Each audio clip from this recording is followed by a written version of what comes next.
What is going on, everybody? It has been a long time. Me and Al from I forgot the name of our podcast.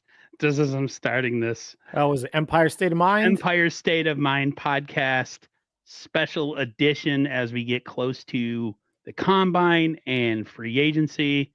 We figured we'd get up on here and talk some 49er news uh, in late February.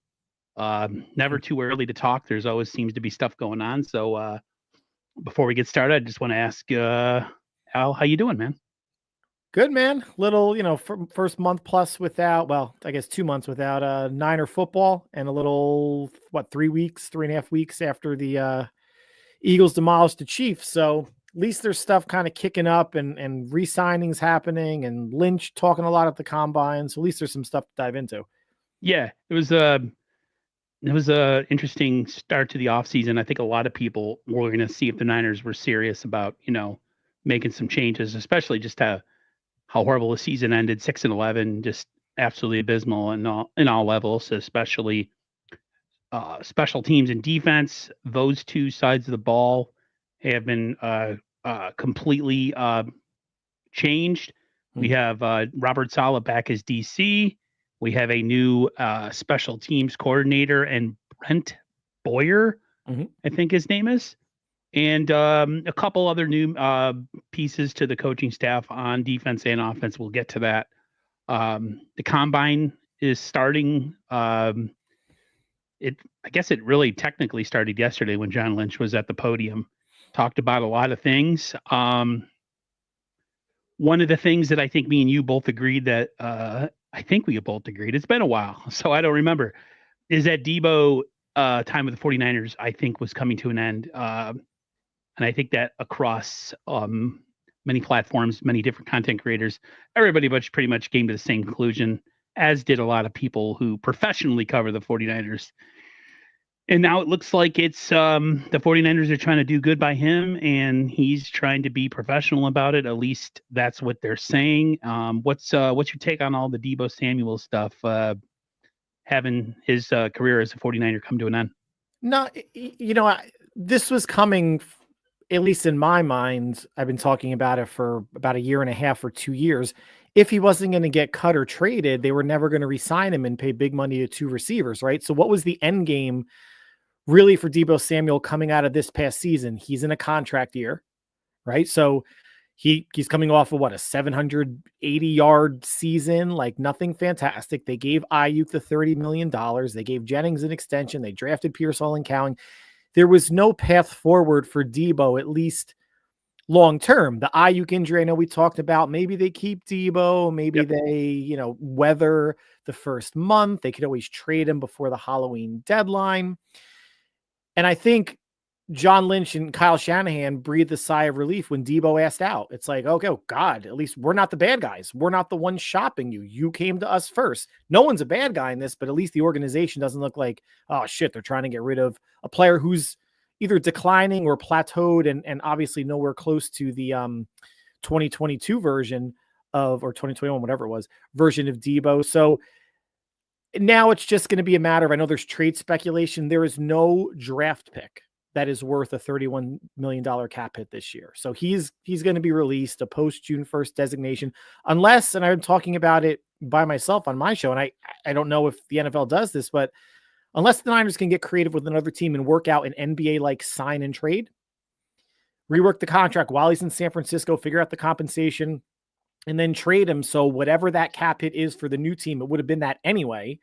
It helps the Niners cap hit in this year, 2025. And whatever that team that Debo's going to gets him for a draft pick and doesn't have to get into a bidding war with somebody else. So I just don't know if that is even possible, this NBA sign and trade idea, but this was the end game. Debo did not have a future with the 49ers after this season if he played out his contract. It just happened a year early. Yeah, it was unfortunate that we saw it coming maybe 2 years out. A lot of us talked about it last year. I talked about it before I met you with, other people that I've done the YouTube thing with, and we both kind of saw a similar ending to Debo's time with the 49er. Debo just, for the type of game he likes to play and the type of physicality he plays with, he has a short shelf life as a player. And I feel like guys like that, once they've hit that plateau, um, it's time for the Niners to cut bait. Mhm.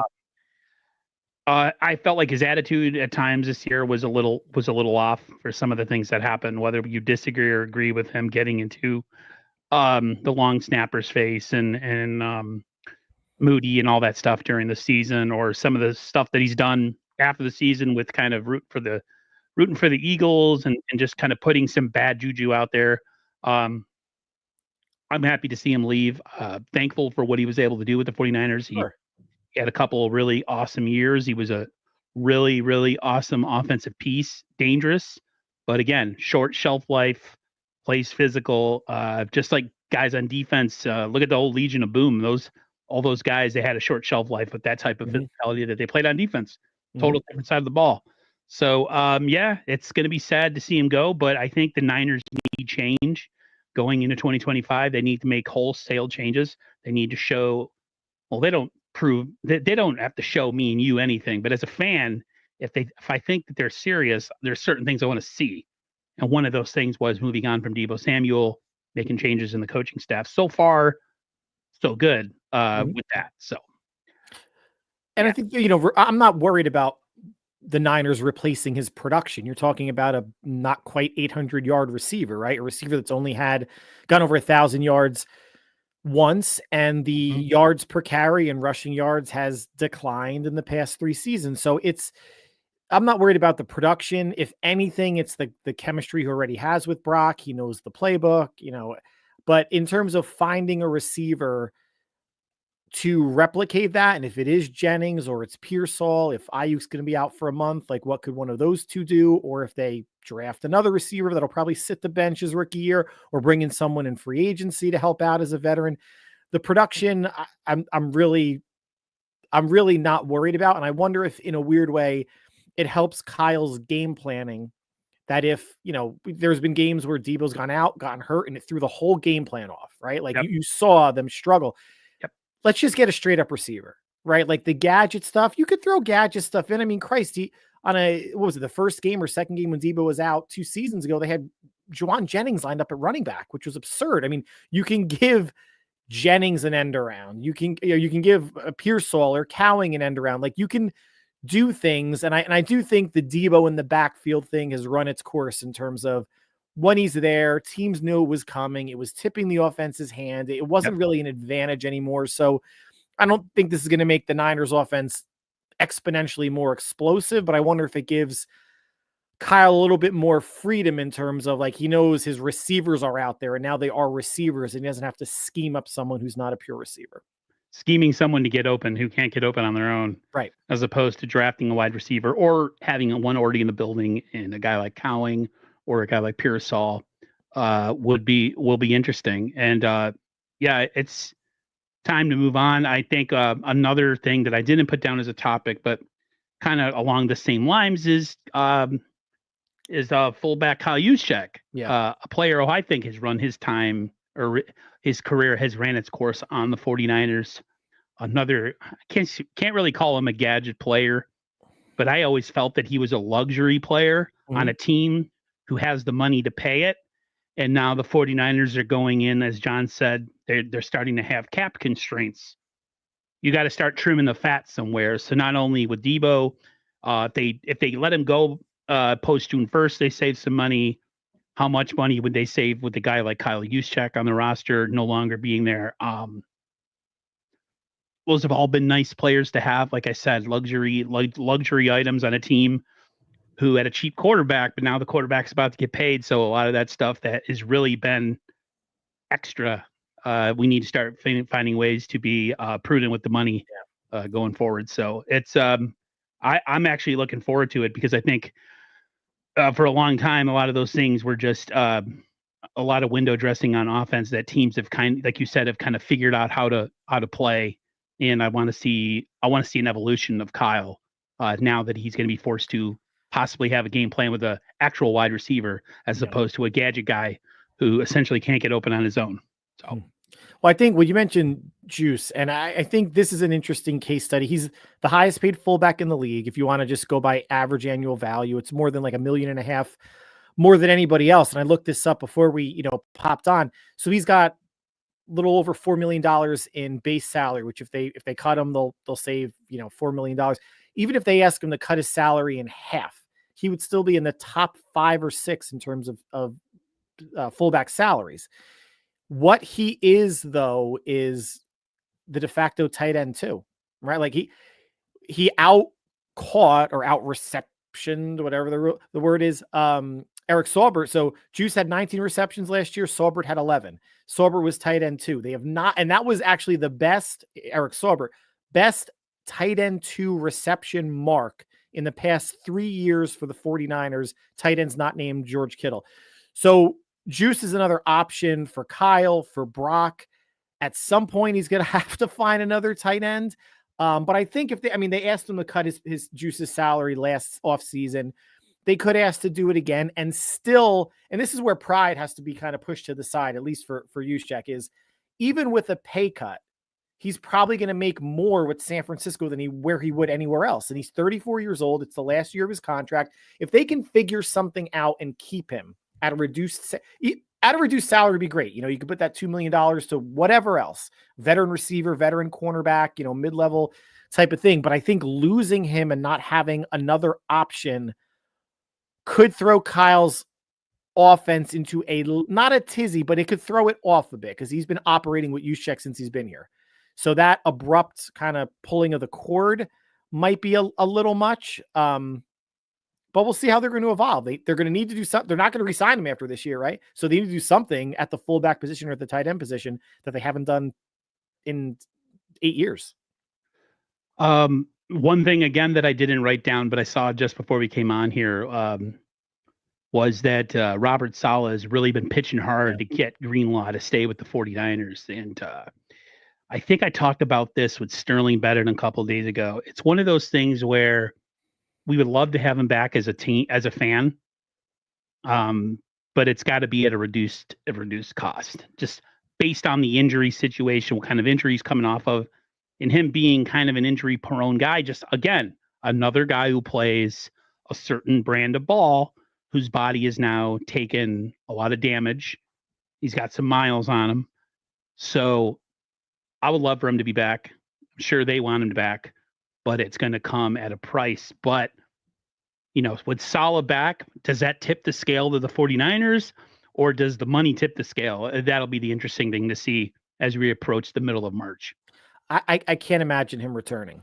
I just, looking at the odds of him coming back and what needs to happen for San Francisco to be the best option, I think is a long shot because, the injury history, okay, sure. And San Francisco, I think, is trying to move away from injury prone-ish players. And yes, the Achilles tried to come back, the calf, things just didn't go right. He's 2 months removed from that now, right? So you have to think he's healthier. When the season starts, he'll be a year and a half removed from the Achilles surgery.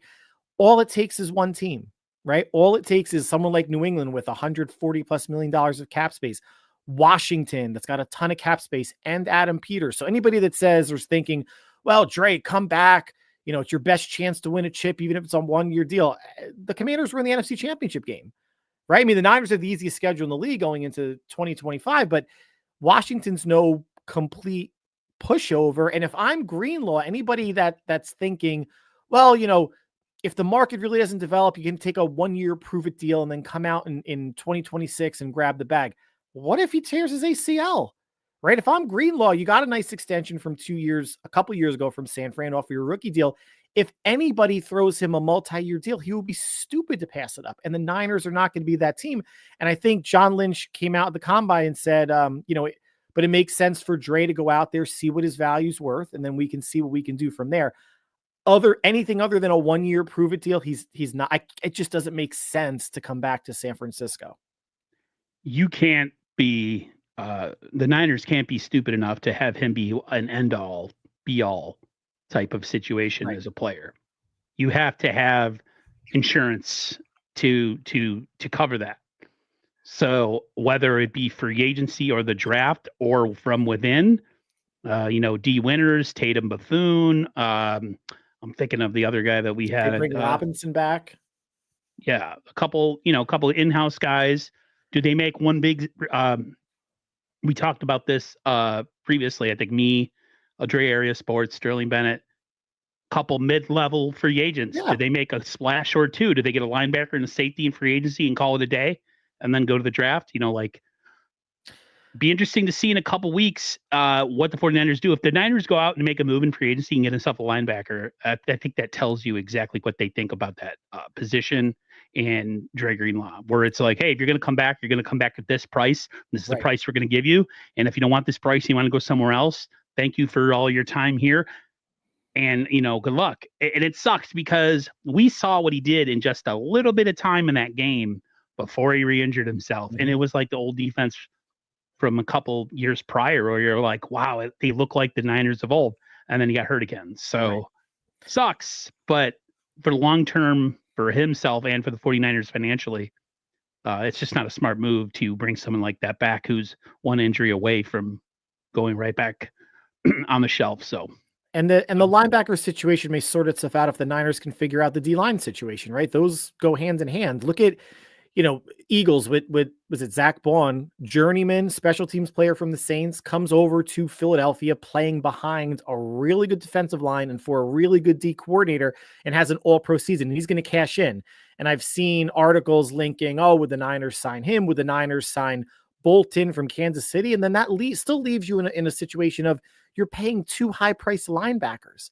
The Niners have to get younger. They have to get cheaper. They have to start hitting again on draft picks and find mid-level cost free agents that can supplement the high-priced stars on defense. It's Bosa, it's Demo, and it's Warner.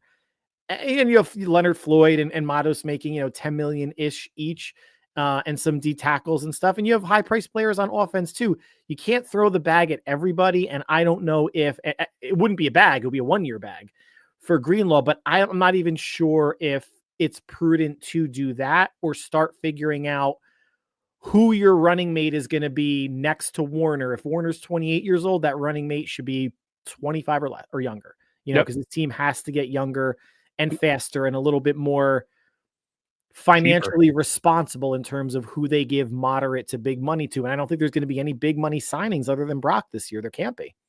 No, I think you're right. I think a lot of people who are going into free agency think the Niners are going to go ape crazy and go sign a bunch of guys. It's just not. It's not in the cards. No, their number one priority, and I guess we could talk about that next. As the next topic is Brock Purdy's contract. Apparently, they have begun negotiations. Interesting bit of dialogue that came out of that press conference. He says that nothing is guaranteed to happen as far as the contract goes, which was kind of like, ugh. I don't know how I felt about him saying that. I know that's just like contract talk. Yep. It's coach speak or GM speak. He's the king of spinning things. That's what he does. That's why he's here. What's your take on the Brock Purdy situation? Think he takes a team? I heard something from KNBR. Excuse me, was it KNBR this morning? Saying something like he could take a hometown discount for the 49ers so that they could put a competitive roster. Until I see that happening, I don't want to. I don't know what to believe. A hometown discount is what, 51 million annually? Like, I mean, that because that's the floor, and that's what people are still arguing against. I think what Lynch said at the combine was contract speed. I mean, it's factually correct, right? Like, there's no guarantees. If Brock, or more specifically his agent, draws a line in the sand saying, Dak Prescott got 60 million, he's proven nothing, that's the floor. Like, if they take that hard line of a stance, I don't think Brock would, but agents get paid based on how much their clients make, then you can see things becoming a little bit more questionable. But there's no way that I think San Francisco would allow Brock to play on his fourth year. And there's no way Brock or his agent would allow Brock to play on his fourth year without a contract. So it's going to get done. What a hometown discount looks like is way more than what Baker got. It's way more than what Daniel Jones got. It's going to be in the 50s for all the reasons that we've talked about numerous times. And it mainly comes down to the comparables of Tua, Jordan Love, Trevor Lawrence. if you want to put Jalen Hurts there and as a comparable, now he's a Super Bowl winning, a Super Bowl MVP quarterback. So that kind of changes the math a little bit too. But yeah, go ahead. Sorry. No, I was going to say, yes, it does. That completely, like, he's not in that discussion anymore. He has to be above Brock in a way if you want to be serious. He's a Super Bowl champion. He played well in the Super Bowl.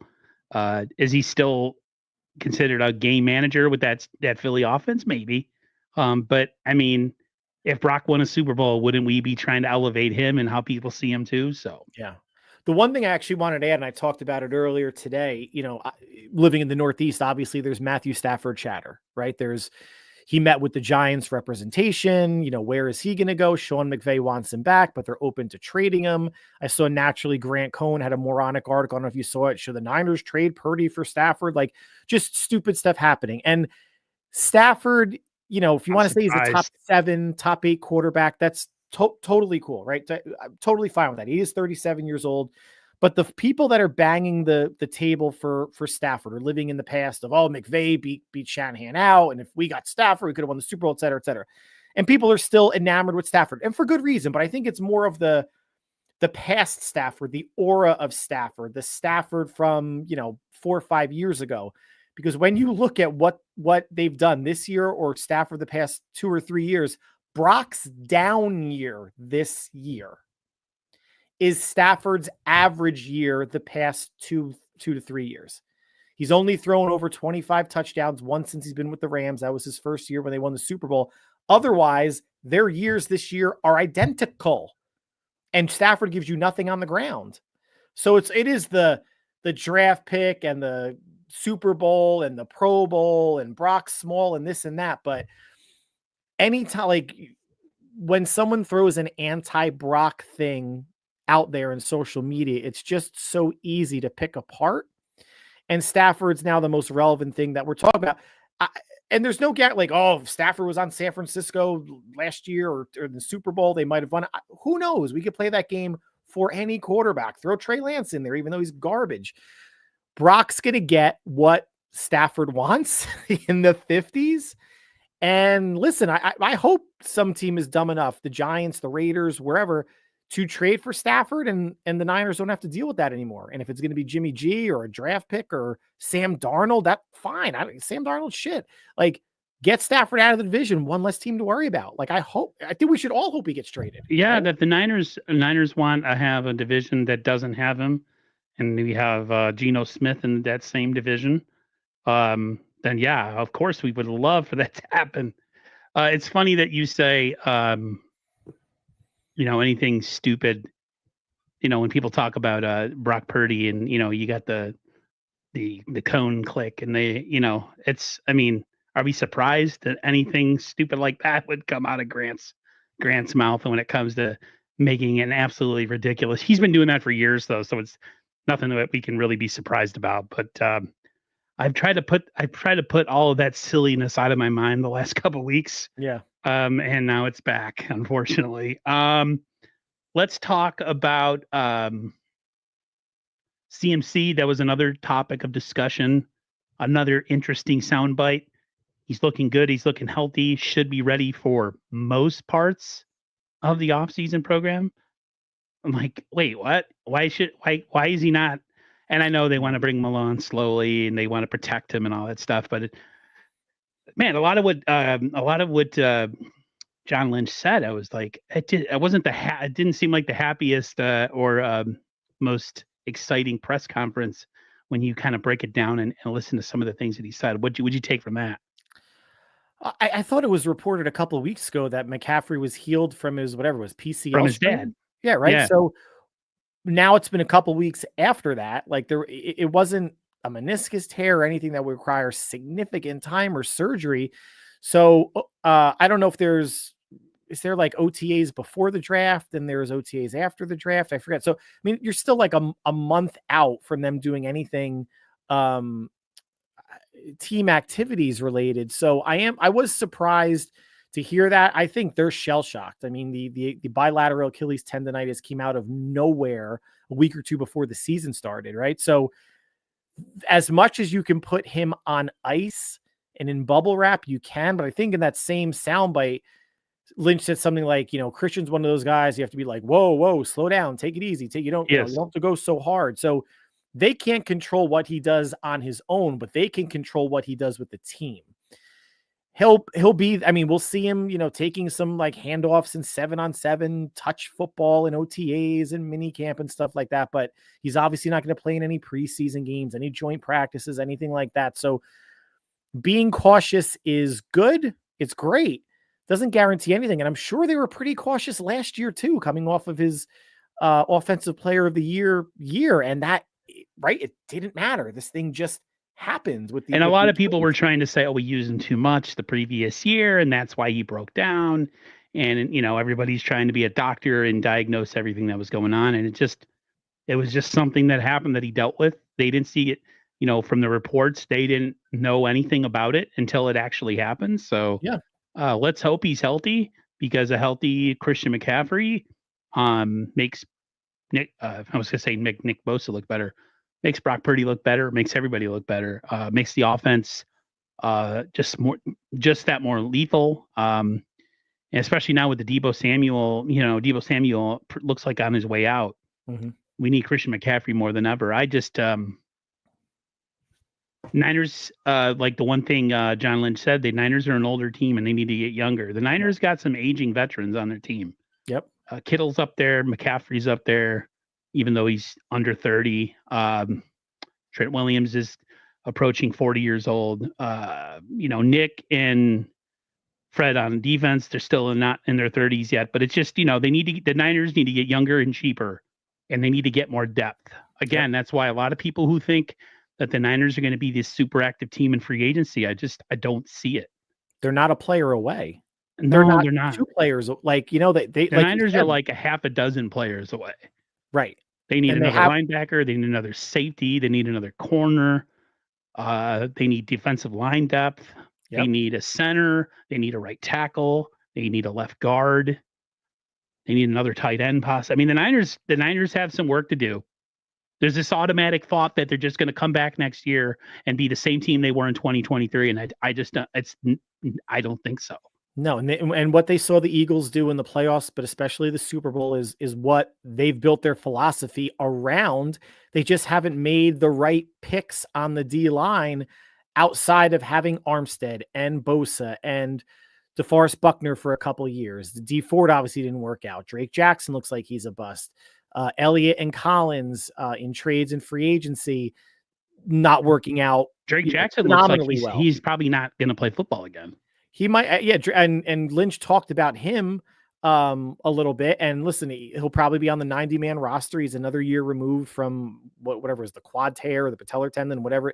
You can't count on him, right? They're obviously going to be drafting a D end at some point in the first 3 rounds. They'll probably bring a D end in from free agency, maybe something again like a low moderate, type of deal.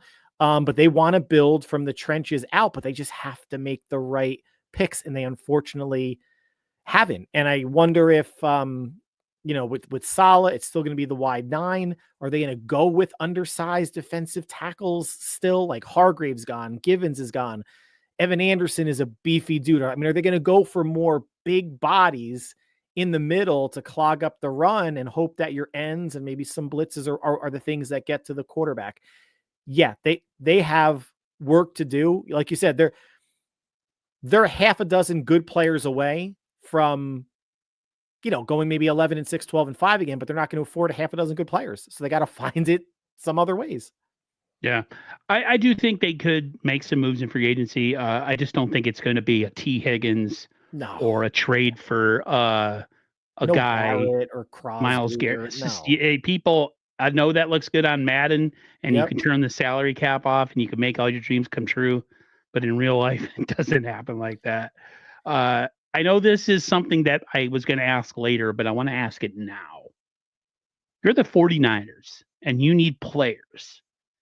If you are not positive about what you want at 11, and you think you could get what you could get at 11 at 14 and get a possibility of trading back into the back half of the first round, if Al is in charge of that board, do you make that move? If every player that I wanted is gone by the time it gets to 11? either gone or you feel like you could get a player of similar value 2 picks later, but you gain a pick by letting somebody trade up into that spot. Oof. Because I keep thinking that that could be a possibility. A lot of people think we're just locked in at 11. And I keep thinking, we think, you think, I think the Niners are a good amount, good 6 to 8 players away from kind of coming back to the pack. Yeah. Wouldn't a trade out and a getting a pick in return, whether it's a 31st pick, 29th, be something you're willing to do or no? I would be willing. I would be completely open to it. Who knows what their draft board looks like? And I think we're all figuring that it's going to be either D line, D end, or tackle, right? Like those. That's what it feels like it's going to be in the first round. It didn't feel like wide receiver in the first round last year, but they surprised us. And I know there's some people who are trying to convince, they might take Tyler Warren out of Penn State, a tight end at 11, and that's not going to happen. I can't imagine it being a receiver again. I can't imagine it being Will Johnson from Michigan, a cornerback. I know that defensive tackle that everybody was talking about. I know he's got some knee issue now or some sort of injury. I forget his name. His name is Graham. Oh, Mason Graham from Michigan. Now he's got okay. Yeah. He may fall. I know a lot of people in the Twitterverse like Walter Nolan at D tackle from Ole Miss. I don't know if he's going to be he's the 11th best player on San Francisco's board. Yeah, trading down. I mean, I wouldn't trade from 11 to 25. I mean, if you can trade from 11 to 15 and maybe pick up, I would almost rather have a pick next year. Like give me a third next year, so, something, just because they have 10 picks already. And I'm sure they're going to pack. They probably are going to make 8 or 9 picks because this is an expansion team. 10 rookies aren't going to make the roster. 10 rookies aren't going to make the roster. Although I wouldn't mind them making all 10 picks just to throw as much 2 O linemen, 2 corners, 2 D tackles, 2 D, like strength in numbers. And hopefully you're going to maybe hit on one. But yeah, if I can get a future pick just to keep that, pick pipeline going. They almost wound up getting 2 additional third round compensatory picks, but the Jaguars chose someone on the Rams staff as their general manager. They were looking at a person of color from San Francisco, and that didn't work out. So yeah, if they are not convinced, I would be in favor of it. But I do think that there's going to be an offensive tackle or someone on the D line that they can get at 11 that they would feel really good about. So 60-40, I think they stay where they're going to be. 70-30, at least right now, because we don't know how the draft board is going to fall. But right now, like 70-30, 75-25, they stay where they're at. Could you see them trading? I wouldn't be totally put it past them, but 10 picks,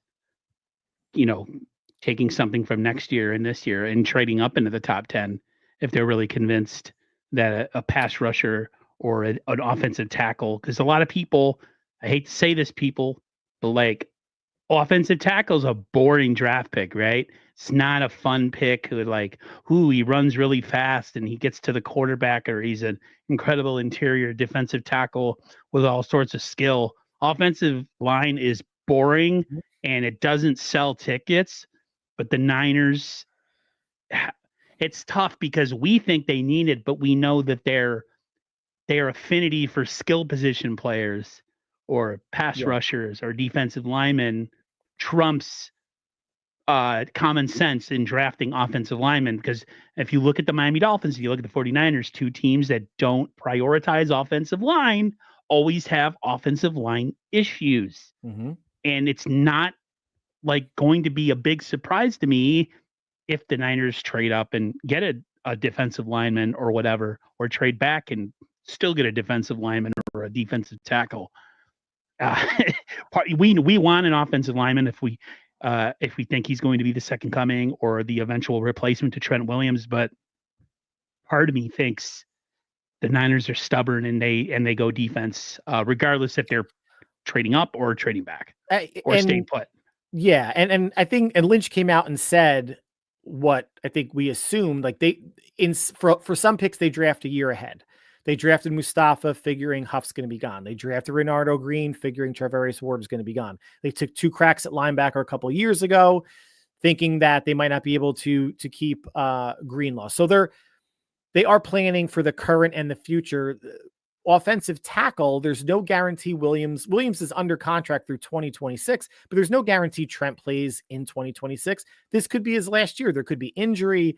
The body could break down. He could feel not into it. And Colton McKivitz, 2025 is his last year under contract. So offensive tackle is not just because a lot of people hate Colton McKivitz, but it's more of a need, I think, than people realize. And if they can draft one in the first round, second round, third round, that can beat out McKivitz, that just makes the line stronger. And then maybe McKivitz moves over to left guard and battles Ben Barch there, or he's your swing tackle. That's not a bad thing to have Colton McKivitz as your number 3. Let's talk about that. The Ben Barch was re-signed, which you and me both talked about at the end of the season because he got hurt. We didn't get to see, but we both thought that Ben Barch could be the future left guard of the 49ers in 2025 because Aaron Banks, from all reports, is a goner. He's getting paid, and congrats to him. But he played. I was watching something Larry Krueger was talking about. He talked about just how bad Aaron Banks played last year. He wasn't good. So there is Ben Barch. Spencer Burford could be in play at left guard as well. So there's that.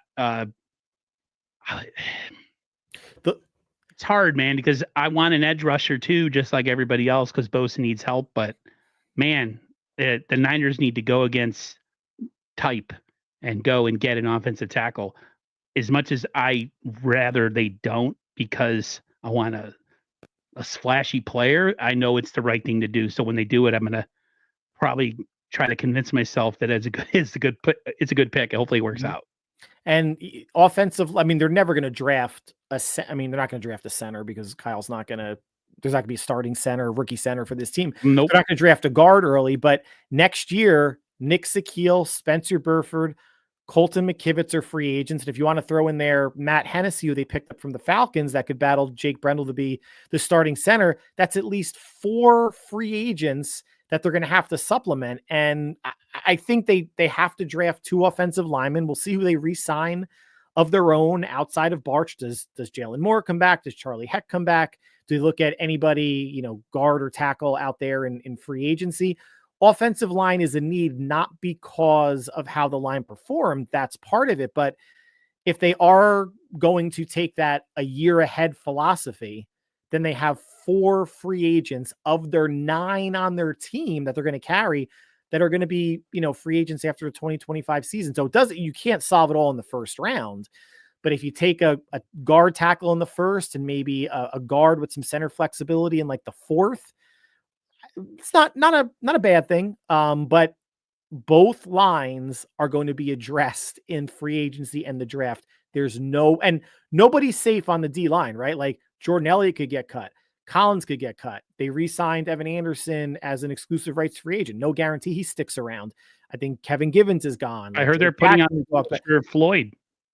Floyd, yeah. I mean, if Joey Bosa comes into the mix, like for a reasonable amount, is there like a competition between him, Yetur Gross-Matos, and Floyd? Like, nobody played well enough. I mean, I think Floyd had quietly like 8 sacks, 9 sacks. Like he had the same statistical season that he had the past 3 years in Buffalo. So it had little to no impact. It had little to no impact. Like he had a James Harden season. Like, yes. Yeah, he scores a lot of points, but then just doesn't. Perfect comp. Matter. Perfect comp. Scores a ton of points, but they don't matter. My biggest thing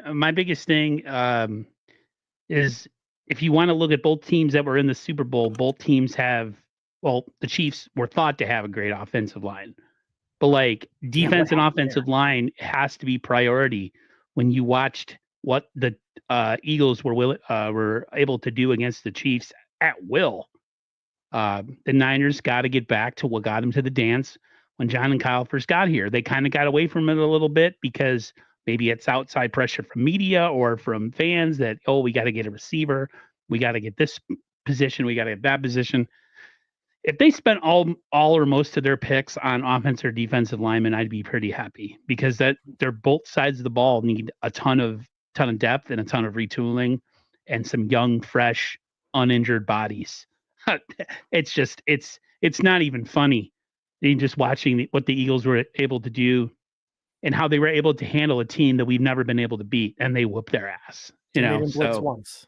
and they didn't pulled a Nick blitz. Sorensen special. They did not blitz once. Let me ask you this. This isn't on the topics, but how we talked at the end of the season about we think that Sorensen's gone, and we think this guy, special teams coordinator, was gone. But when it actually happened, how happy were you to see? You never happy to see someone lose their job, but how happy were you seeing the both of those guys, especially Sorensen, get their walking papers?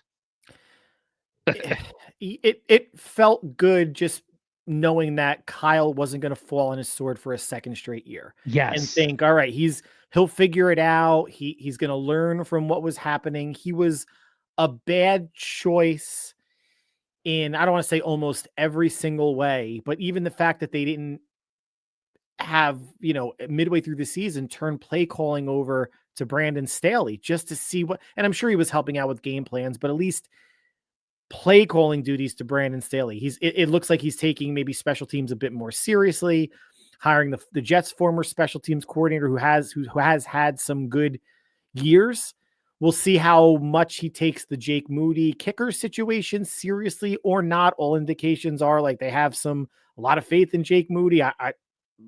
There should be competition like every place else other than maybe quarterback and McCaffrey. I tweeted you can't be serious about winning if Jake Moody's still your kicker. I said that yesterday. They can't be serious, man. Really?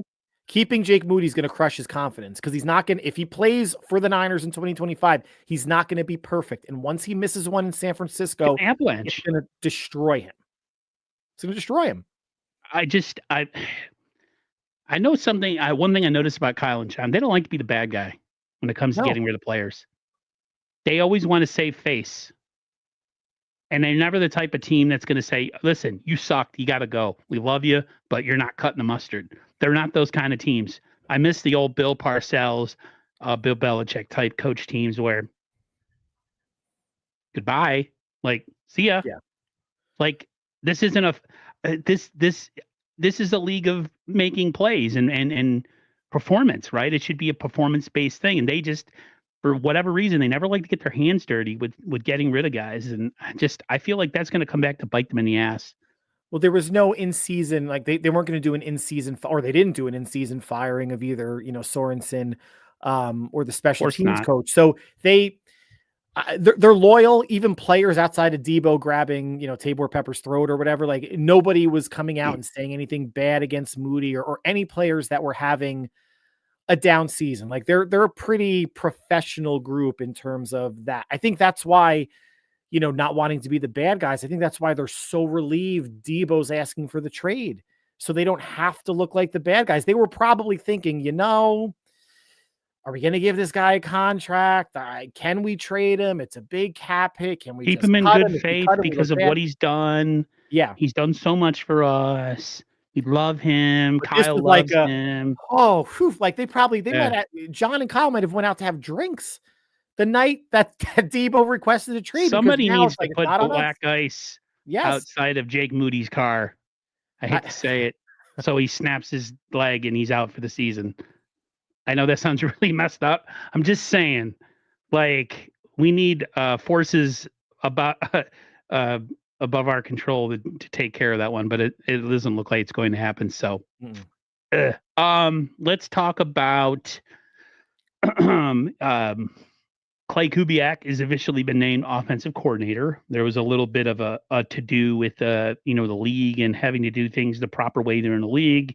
You can't just name somebody, even if it's just a name-only type of move. In the coaching staff, it has to go through the proper channels, proper interviews need to take place.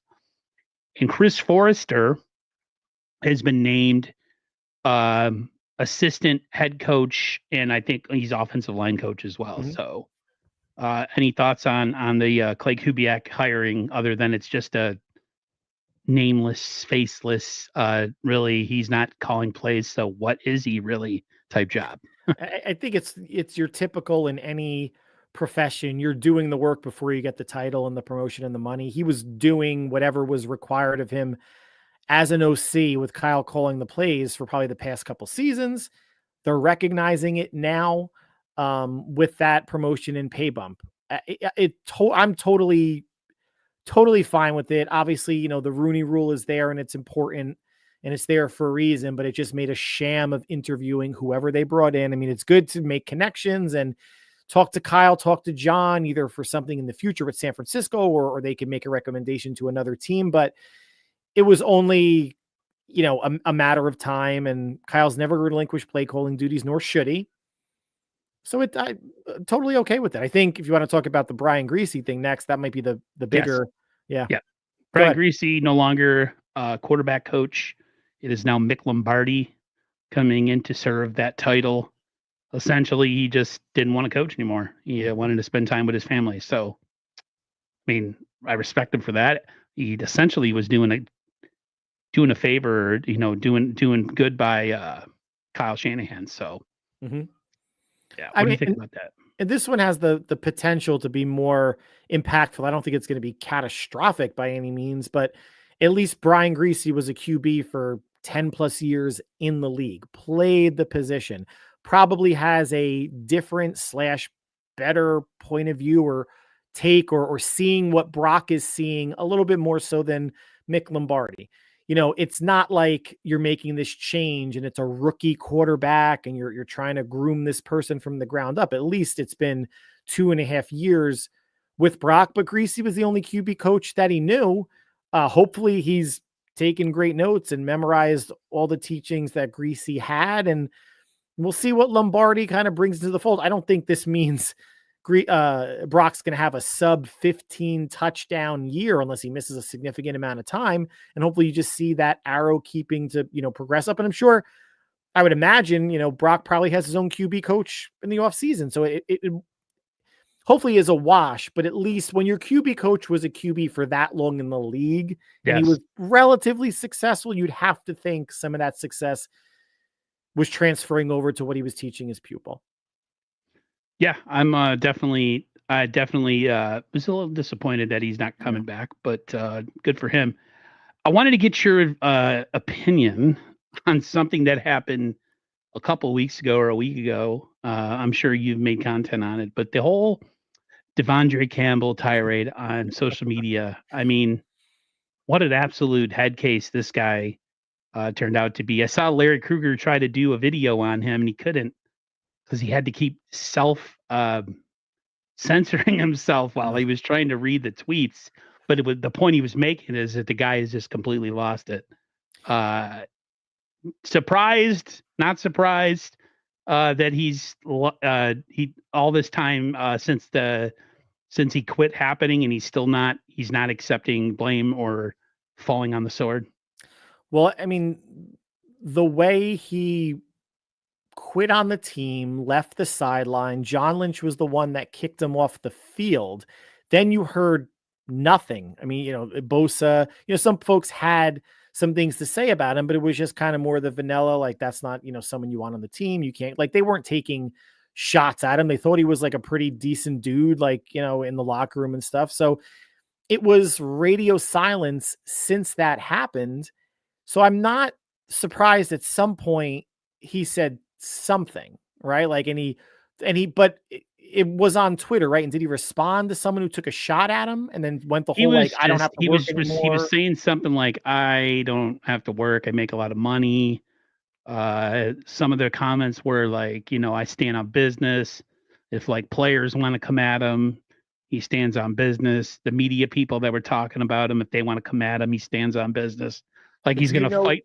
He's going to fight the whole world, apparently. Go ahead. Did he proactively post that, or was that like a response to someone taking a shot at him? I don't know. Somebody might have tweeted something that he didn't like, and then it just sent him off like a mental tirade of just delirium. It was one of them had to do with how much money he made and him having not to work, and that John and Kyle begged him to come to the 49ers. Yep. And then another one was, I can come on here, say what I want, and then leave. And I don't owe anybody an explanation. And he was just going at people. He went at, like I said, broadcasters who had stuff to say about him. He went at former players, organizational people with the Niners. I don't know, man. It was pretty intense. I posted a response to him, and some people liked it. It was the old. It's a clip of The Rock talking to Triple H, and Oh the yeah. clip's like 2 seconds. Just says "Shut up, bitch," Uh, and like everybody liked it. I thought it was fitting. I couldn't help myself. You know me. I'm what's the word I'm looking for? I can't resist myself. I can't think of the word right now. I'm petty. Petty. I'm a okay. petty guy. Okay. Um, two things. Well, we'll go with this one. They had an NFL assessment Oh, that yep. like grades for each team. They rate, front office, this, travel, whatever. And I found it extremely telling that the three grades that were the lowest had to do with the 49ers training staff, weight room, and all that anything to do with like players getting healthy and recovering from injury or health wise, working out and Mhm. all that kind of stuff. Those were the lowest grades. I'm like, is anybody going to bring that up to Kyle or John in a press conference? I would love to be a fly on the wall to get a response on that one because that's I mean, it was a B grade, but it was still pretty telling. Yeah, no, I saw that it was like they were like ranked 25th in the league, or like they were high teens, low 20s. Listen, I can't imagine like the training room and the weight room is substandard, right? Like you're talking about a stadium that's only 10 years old. Like, I mean, the facilities, everything is still relatively new. I'm sure part of that, the grades or the rankings that 49er players submitted is perceptual, right? Like what they've seen, how long they've been there, what they saw during COVID, what they saw last year. And it's given them the impression that things could be better. And we've beaten this drum quite a bit. Like things need to be better. How much of it is actually bad luck? I mean, when you're talking about Brandon Ayuk's injury, tearing two ligaments, taking a shot right on the knee, you could have anybody short of Superman is gonna rip up their knee like that. That's not Yeah, a stretching thing or a nothing they strength could thing. do. Sometimes it's bad luck, right? Like the McCaffrey thing was probably bad luck, but Trent Williams turning his ankle, he was out for the rest of the season. And at some point you shut him down because you knew last season was over. But again, that's a 320-pound man trying to move on an ankle. Like the physics of that's not going to work. So I'm sure there are things that need to be done or that could be done better. What they are, I have no idea. I'm not a trainer, physical therapist, anything like that. But I would think a decent amount is still like perceptual of what the players who have experienced a rash of injuries are thinking about when we're filling something like that out. Pretty interesting. I thought it It was telling. it was but it made sense based on the from the outside world, what we've seen and experience in terms of injury reports and IR. If the Niners players were like, yeah, top notch, it'd be like, what are you guys looking at? It's interesting that they would be honest about that, though. Like they're not going with the company line Yeah, and giving off a fake grade. Uh, they're not bullshitters. Put it but they're that way. not. No. I wanted to say this, but when we get out of here, and I tweeted this after the Super Bowl, just seeing like players talking too much, maybe too many podcasts, Mm. people in Florida and on vacation, and just I don't know. I felt after the Super Bowl that the 49ers aura is really low right now and that they need to get back to glory. They need to do some work this off season. They have to be serious about it because I look at what Philly did to a team we can never beat. And they didn't only beat them, they crushed them. They demoralized them. Any adjective you want to use that means one team, totally, just abusing another team against their will all game long, other than maybe this last 6 minutes. Um, I just, as a fan, last season was a wash, right? It Mhm. was a injury plagued season. The season was over by November. I accepted it. I got on people that made talking points about, getting rid of John, getting rid of Kyle, fire this person, fire that person. And I was like, no, pushing back, pushing back, pushing back. However, next season, totally different. If the 49ers come out and have a similar type season with the type of players that they still have on their roster, coaches that they've invested, brought back, bringing the family back together with Saleh, all that talk that a lot of us have been pushing back, especially guys like me and you who are not part of like a collective group think anti 49er agendas crap. A lot of those talking points become big time, like real.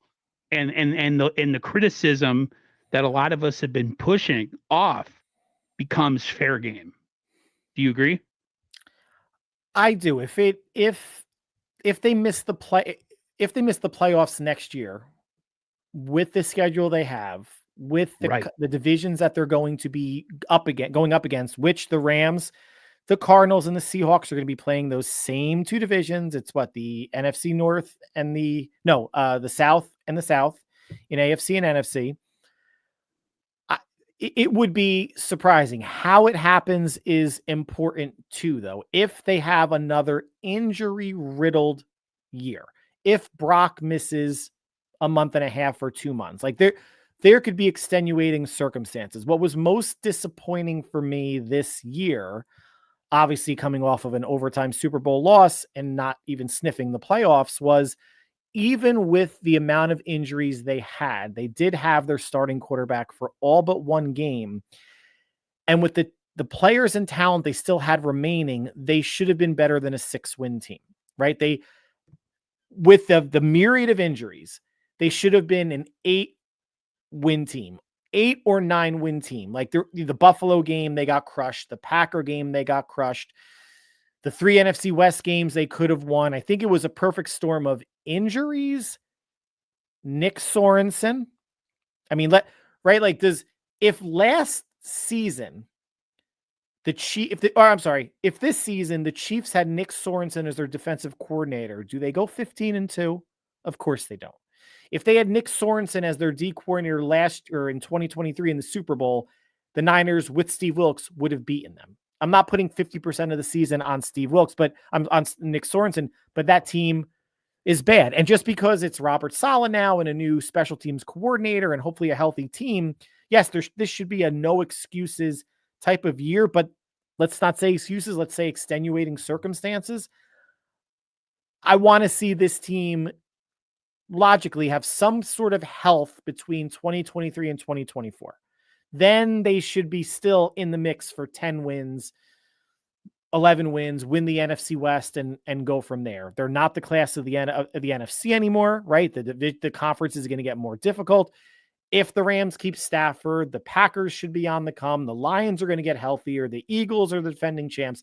The Commanders are going to be building around Jaden Daniels for the next couple of years since he's on a rookie contract. He is good. So the NFC's going to be a problem. Yep. Fortunately, it's still not as big of a problem as the AFC for everybody to get through Kansas City. So yeah, because the AFC's got Josh Allen, they got Joe Burrow, they got Patrick Mahomes.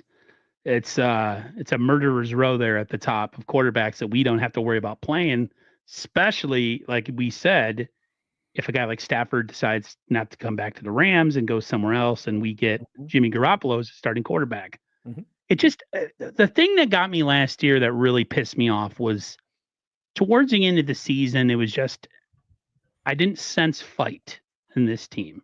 I sensed a team that quit. Just from all the me and you are about the same age. We've watched a lot of football in our lifetime. As a fan, I quit on the team because I knew they were done. Watching players really look like they're not giving their all, and then you hear them talking about, well, you've had some long seasons, so it's going to be nice to have some extra weeks in the off season. Guys like Nick Bosa and all them talking. Yeah. I'm like, Kansas City had long seasons too, guys. Well, people were using that excuse for them losing the Super Bowl as a factor that, maybe this all caught up with Kansas City against the Eagles. No, they just got whipped. They just got whipped. No, I when I had Shasky on here, he didn't like I had a real big issue with just how well the Niners took having a bad season. And just like, oh well, we have 3 extra weeks, and like Kyle was even talking about it, and it wasn't like, man, you guys just missed the fucking playoffs, man. You're not in the playoffs, and like it just didn't bother them. I felt like the way it bothered me. Yeah. That's why I say the aura is low. They're not the bully on the block anymore. I don't believe that. I think that Philadelphia, until proven otherwise. No, I think the well, Niners have 100%. some ground to make up, personally. It's not like the Eagles were the Giants of their two most recent Super Bowl victories of like a wild card team beating the Patriots and winning the Super Bowl. The Eagles were a good team, not from stem to stern because they started out 2-2 and then went on a huge run. Rams gave them a run for their money in the playoffs, right? Washington got blown out. But Green McVay's Bay. always going to do that. Yeah. McVay as a coach, if he has a guy like Stafford, is always going to give a team defensively problems. That's just Yes. I think he's a superior coach to Kyle. Personally. I agree. I agree. I'm not a what I call a misery merchant that me and Al talk about all the time. I'm not a misery merchant. I'm not a Niner hater or an anti 49er agenda guy. But honesty is one thing that I have and will always have. And the Niners, their aura is low right now. I just, if I'm talking like this next offseason, I'm not going to be as kind with what I have to say. But not that it matters or anything, but no, I hear you. And I wonder, like, as the season progressed from the first month to the second, third, whatever, I wonder if the player mindset went from pissed to why are we dropping these games to the Cardinals and the Rams and we're blowing leads to them saying we just got to, be put, do the right thing. We have to make, assignments, communicate, all that stuff. And as it kept happening, I wonder if there was some sort of not quit, at least for me is a hard word, but some sort of like mental resignation of like, this shit's not getting better. Like, not that they were pointing the finger at Sorensen or anything like that, but I wonder if at some point in the season they thought, shit, we're not going to get out of this. Like we are in a tailspin, right? The offense wasn't clicking for missing pieces throughout the season. Again, I still think they should have been a better team than they were. 8 wins, 9 wins. They'd still miss the playoffs. Right. But it started out good against the Jets. They had some curious losses in there where the defense that should have been good could not close the door.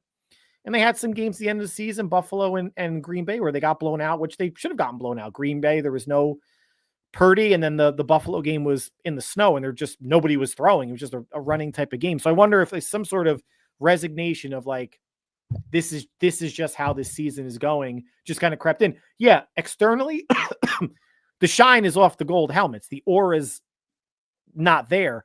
But I wonder now internally, though, just the force of Saleh, the aura of Saleh, and what he could mean to that defense and the players that he coached, which is only like 3 or 4 at this point. But what he can mean for that team, I still think, and we don't know how the schedule is going to fall. We know who they're playing. We don't know how it's going to fall. Primetime games, international game. We don't know any of that stuff. But it is set up for a bounce back season. And I'm not a homer. I'm really not. But no, we we're know not. who they're playing, right? It is really set up for would anyone really bat an eye if they went 12-5 or 11-6 next year? I wouldn't. I wouldn't either. Right. I just think that the excuses and all that stuff. I mean, 2 seasons, 2 Super Bowl hangovers, it's 2 seasons where they don't even sniff the playoffs. Like just an absolute, just fall off a cliff. And that to me is concerning, where it's like feast or famine under Kyle. And again, extenuating circumstances, injuries, all that stuff. But personally, as a fan, I've the benefit of the doubt. I handed it out in bunches last year, but as a fan going into this season, I don't. I feel more cutthroat as a fan, like going forward, like you're gonna have to prove me right, and I want to be proven right, and I hope they do, because after last season, the bar is pretty low. Well, and they're going to be, and I'm not going to be one. I'll go on record for whoever's watching today, and I'll even go back to this. It's February 27th. I will not be one at any point next year that's going to use they lost a lot of starters.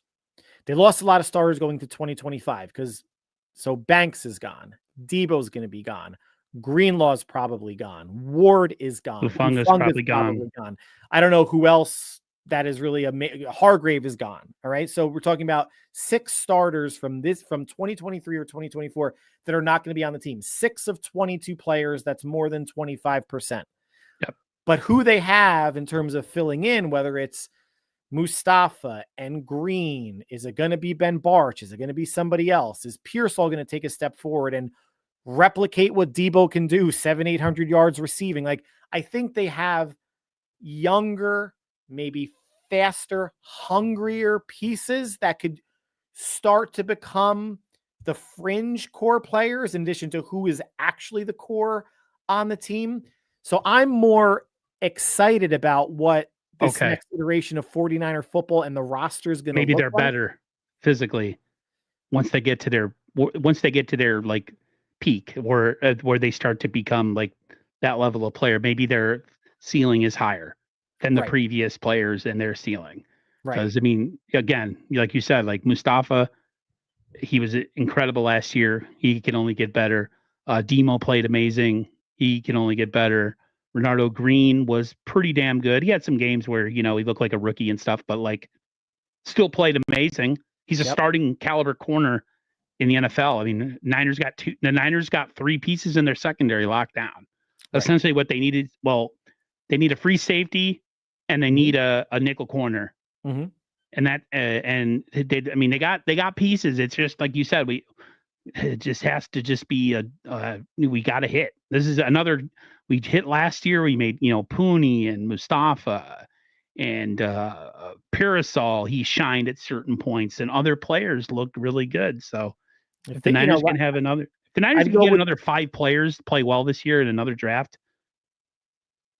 it's a pretty good win considering out of 10, 5 players start or 5 players give you meaningful snaps.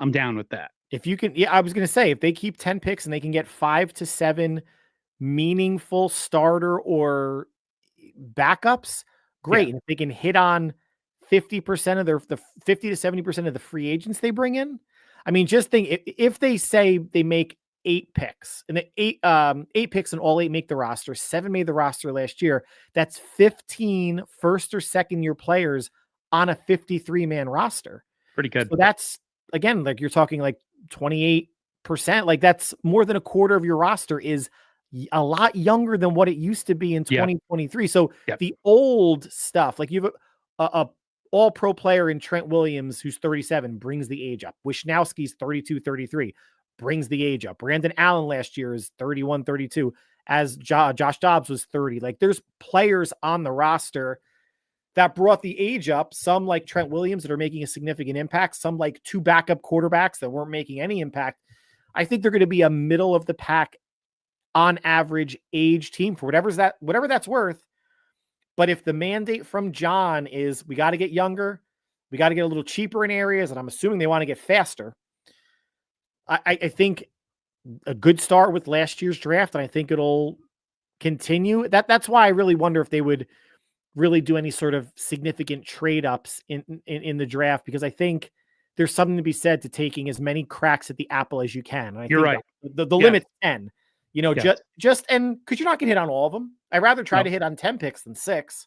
Yes. So we'll, I mean, again, we got two months till the draft. I'm sure we'll be talking about that a lot. I'm excited for this next version of Niner football because, again, coming off of last season, they can only go up, right? They cannot be worse than 6-11 unless every starter's hurt all year. We said, me, you, and James, that if the Niners are going to suck, I mean, just suck, like be as bad as you could be, because sometimes seasons end and you're like, you get hope and the GM feels a certain sort of way, and the coach, like, we ended on a good thing, and they start, it stops them from making those hard decisions. The fact that they looked so bad, and the season was so bad, and the Eagles kicked the Chiefs' ass so bad, the Niners, all of a sudden, people don't respect them. So if there's any motivation you're looking for, you're uncovered, you're looking under, you know, rocks and you're trying to find motivation going into the 2025 season, nobody thinks you're any good anymore. They think the 49ers are their bitch.